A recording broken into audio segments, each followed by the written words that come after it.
Hello everyone, आज हम करेंगे प्रॉफिट एंड लॉस अकाउंट। इससे पहले हमने किया था ट्रेडिंग एंड प्रॉफिट। ट्रेडिंग क्या होता है, व्यापारिक खाता क्या होता है। आज हम करेंगे profit and loss account. Profit and loss account में क्या होता है कि इसे हिंदी में लाभ हानि खाता कहते हैं।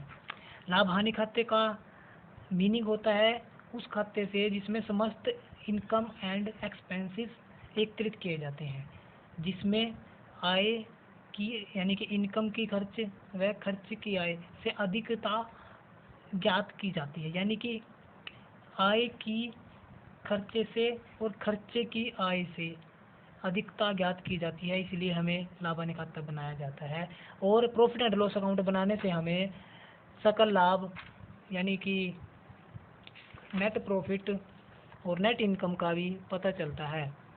यानी कि ये जो खाता होता है, प्रॉफिट एंड लॉस अकाउंट होता है, ये अंत में बनाया जाता है, किसी भी व्यापारिक कंपनी द्वारा अंत में बनाया जाता है। और इसमें जो टर्म्स होती हैं, इसमें ये आपके सामने है, ऐसे इसका परफॉर्मा बनता है। इसमें दो साइड होती है, एक डेबिट साइड होती है, एक क्रेडिट साइड होती है। ठीक है, डेबिट साइड में सभी प्रकार के खर्चे होते हैं जो इसके अंदर आते हैं, और क्रेडिट साइड में सभी प्रकार की इनकम होती है। जैसे कि इसमें यहाँ पर दे रखा है टू ग्रोस लॉस ये BD, to gross loss BD, ये पहले सारी आइटम लिखने के बाद ही ग्रोस लॉस किया जाता है। उसके बाद बाय इधर लिखा ग्रोस प्रॉफिट आएगा।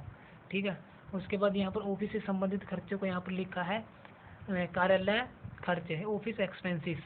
जैसे टू सैलरी, अगर हम किसी को सैलरी दे रहे हैं, अपने वर्कर्स को, कर्मचारी को सैलरी दे रहे हैं, तो एक किस्म से वो कंपनी के लिए खर्चा है, तो उसे प्रॉफिट एंड लॉस की डेबिट साइड में लिखेंगे।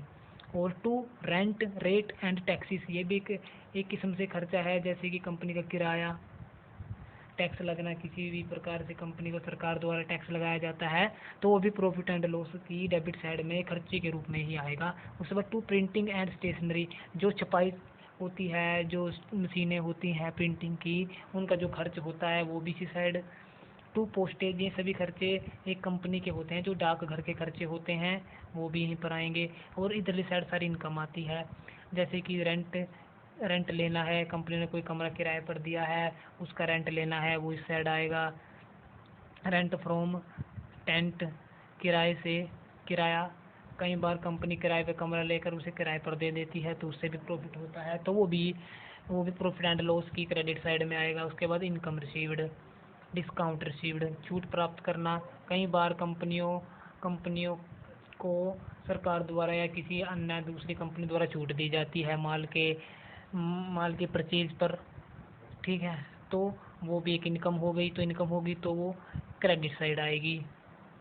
उसके बाद कमीशन रिसीव्ड, कई बार कंपनियां कमीशन प्राप्त हो जाता है, ठीक है, वो भी इनकम है। इंटरेस्ट ऑन इन्वेस्टमेंट, विनियोगों पर ब्याज देती है कंपनी में, कई बार व्यक्ति अपना पैसा लगाते हैं और उस पैसे के बदले में ब्याज प्राप्त करते हैं, तो वो भी क्या हो गया, एक तरह से इसका इनकम हो गई। इसके बाद प्रॉफिट एंड लॉस का परफॉर्मा सभी बच्चों को याद करना पड़ेगा। जब तक आप प्रॉफिट एंड लॉस का ये आइटम परफॉर्म में याद नहीं करेंगे, जब तक आप कोई भी क्वेश्चन नहीं कर पाएंगे। इसलिए पहले आपको ट्रेडिंग का याद करना पड़ेगा, फिर प्रॉफिट एंड लॉस का, उसके बाद बैलेंस शीट का। ठीक है, आगे बैलेंस शीट में है लाइट यानी कि बिजली का जो खर्च होता है वो भी इसी साइड आएगा। इंश्योरेंस प्रीमियम, बीमा प्रीमियम इस साइड आएगा, जो बीमा संबंधित खर्चे होते हैं। उसके बाद टेलीफोन चार्ज, टेलीफोन से संबंधित खर्चे, लीगल चार्ज, कानूनी संबंध खर्चे, एड्यूट फीस, ट्रैवल एक्सपेंसेस, जितने भी यात्राएं की जाती हैं कंपनी की ओर से, तो कंपनी उसका खर्चा देती है। कार्यालय का खर्चा, स्टेबलिमेंट खर्चा, ट्रेड एक्सपेंसेस, व्यापार के संबंध खर्च, जर्नल एक्सपेंसेस, सामान्य से खर्चे सब इसी में आते हैं। इसमें बैड डेबिट्स रिकवर, जो हमारा पैसा डूब गया है अगर वो वापस आ जाता है किसी भी प्रकार से, तो वो एक कंपनी के लिए एक इनकम होगी, तो वह क्रेडिट साइड आएगा। उसके बाद profit on sale of asset, इन संपत्तियों के सेल पर लाभ मिलता है। कई बार कंपनी अपनी संपत्तियों को सेल करती है, तो सेल से क्या होता है, पैसा मिलता है, पैसे मिलते इनकम होती है तो प्रॉफिट होता है।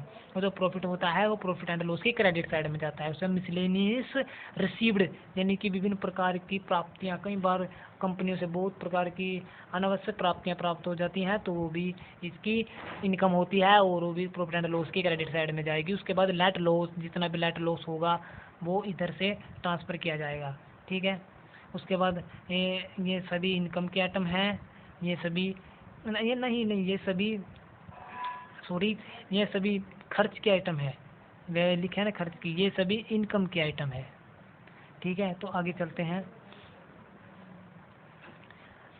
रिपेयर, कई बार ये जो हमने इस साइड की थी इनकम के आइटम बस इतनी है, बाकी आपको क्वेश्चन के माध्यम से पता लग जाएगी। ठीक है, ये ख़त्म हो गई, लेकिन खर्चे की ज़्यादा मात्रा है, इसलिए खर्चे के आइटमों की संख्या भी बहुत ज़्यादा है। ठीक है, इसके बाद रिपेयर खर्चा, कई बार कंपनियां क्या करती हैं, गाड़ी, मशीनरी, घर, दीवार पेंट कराना आदि किसी प्रकार की भी रिपेयर करानी, किसी भी चीज़ की रिपेयर करानी है, मेज की, कुर्सी की, तो उसका खर्चा भी यहीं लिखा जाता है। डेप्रिसिएशन ये भी इधर ही आएगा। इंटरेस्ट डेबिट भी इधर ही आएगा। बैंक चार्ज, बैंक द्वारा जितने भी खर्चे चार्ज किए जाते हैं वो भी इधर ही साइड आते हैं, क्योंकि बैंक द्वारा कई बार चेकों से काम करते हैं, चेक बाउंस हो जाते हैं तो बैंक उस पर पेनल्टी लगा देता है, 500 की, 1000 की, जितने की भी लगती है। तो सभी खर्चे यानी कि बैंक से संबंधित खर्चे भी प्रॉफिट एंड लॉस की डेबिट साइड ही आएंगे। उसके बाद एंटरटेनमेंट खर्चा, कई बार कंपनी क्या करती है, प्रॉफिट कमा लेती है, ठीक है, अच्छी सेलिंग हो जाती है, इनकम आ जाती है, तो वह अपने वर्करों को खुश करने के लिए उनको वीज़ा दे देती है, बाहर घूमने के लिए कहीं टूर निकाल देती है यात्राओं के लिए, तो उसे कहते हैं एंटरटेनमेंट खर्चा, वो भी प्रॉफिट एंड लॉस की डेबिट साइड में ही आएगा। उसके बाद कवरेज एक्सपेंसिव, सवारी खर्चा, कई बार कंपनियां अपने साथ अन्य वर्करों को ले जाते हैं जो कि कंपनी संबंधित नहीं होते, ताकि कंपनी की वैल्यू बढ़ सके, या अन्य प्रकार का किसी प्रकार की उनको नॉलेज होती है, उस संबंध में कंपनी अपने साथ ले जाती है और उसका खर्चा भी कंपनी स्वयं देती है, तो वो भी कवर्स एक्सपेंसेस होते हैं, वो भी प्रॉफिट एंड लॉस की डेबिट साइड में लिखे जाते हैं। डेनोस और चैरिटी यानी कि दान दून देना, कई बार कंपनियां क्या होती हैं, दान दून भी देती हैं, किसी प्रकार से गरीबों को दान देना या किसी फंड में दान कर देना, तो वो भी एक किस्म से खर्च ही है, तो वो कंपनी उसे अपने खातों में प्रॉफिट एंड लॉस की डेबिट साइड लिखती है। उसके बाद loss of sale of asset, संपत्तियों की जो सेलिंग हुई है उससे जो हानि होती है वो भी इसी साइड आती है। तो बाद में नेट प्रॉफिट हमें निकालना होता है, नेट प्रॉफिट इधर ही साइड ही आता है, अगर प्रॉफिट हुआ तो इस साइड आएगा, लॉस हुआ तो इस साइड जाएगा। ठीक है, ये थी आज की हमारी प्रॉफिट एंड लॉस अकाउंट का फॉर्मेट, इसकी हर आइटम को याद करना है। ठीक है, ओके, आज के लिए इतना ही।